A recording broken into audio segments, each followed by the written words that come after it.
বিসমিল্লাহির রহমানির রহিম। আসসালামু আলাইকুম। আমার প্রাণপ্রিয় চাকরি প্রত্যাশী ভাই বোনেরা, আপনারা সকলে কেমন আছেন? ইনশাআল্লাহ সকলে অনেক ভালো আছেন। আমি আলহামদুলিল্লাহ ইনশাআল্লাহ ভালো আছি। তো আজকের ভিডিওটি বেশি বড় করব না। হাইস্ট 1.5 থেকে 2 মিনিটের ভিডিও হবে। ভিডিওতে আপনাদের একটি কমন প্রশ্ন, সেটির উত্তর দেওয়ার চেষ্টা করব।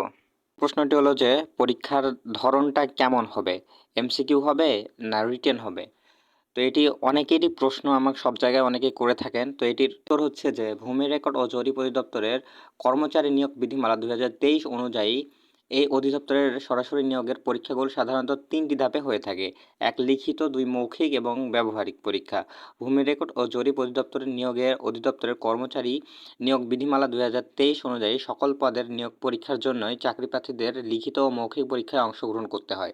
তবে বিশেষ কিছু টেকনিক্যাল পদের জন্য প্রার্থীদের ব্যবহারিক পরীক্ষায় অংশগ্রহণ করতে হয়।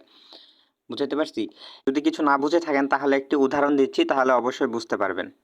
স্ক্রিনে লক্ষ্য করলে দেখবেন যে এখানে হচ্ছে ভূমি রেকর্ড এবং জরিপ অধিদপ্তরের শাটলেভি কাম কম্পিউটার অপারেটর 2024-এর একটি কোশ্চেন এখানে আমি তুলে ধরেছি।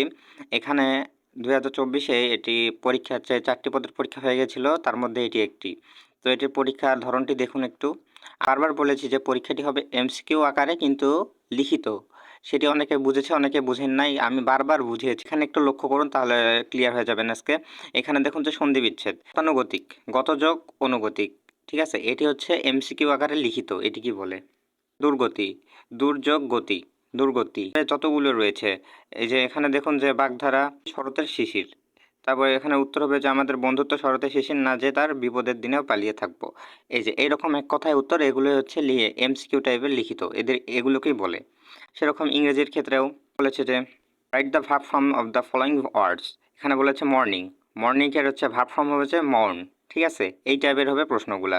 সেরকম ম্যাথের ক্ষেত্রেও এরকম আপনার মিটার, দূরত্ব, ত্রিভুজের ক্ষেত্রফল, এই টাইপের শর্ট কোশ্চেন করতে পারে। এগুলো হচ্ছে সিম্পল। 8 থেকে 10 বইয়ের মধ্যে আপনারা এরকম অঙ্কগুলো পেয়ে যাবেন। এগুলো অতটা হার্ড না। তারপর রয়েছে সাধারণ জ্ঞান, এক কথায় উত্তর যেগুলা।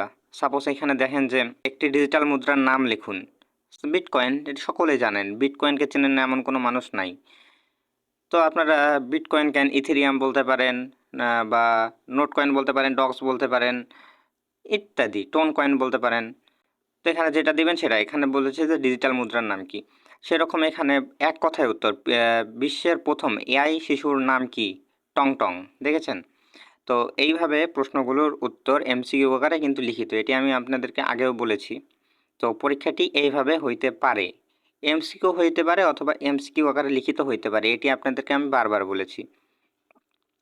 তো আশা করা যায় যে উত্তরটি পেয়ে গেছেন। তো এইভাবে পরীক্ষাটি অনুষ্ঠিত হতে পারে, সম্ভাবনা রয়েছে।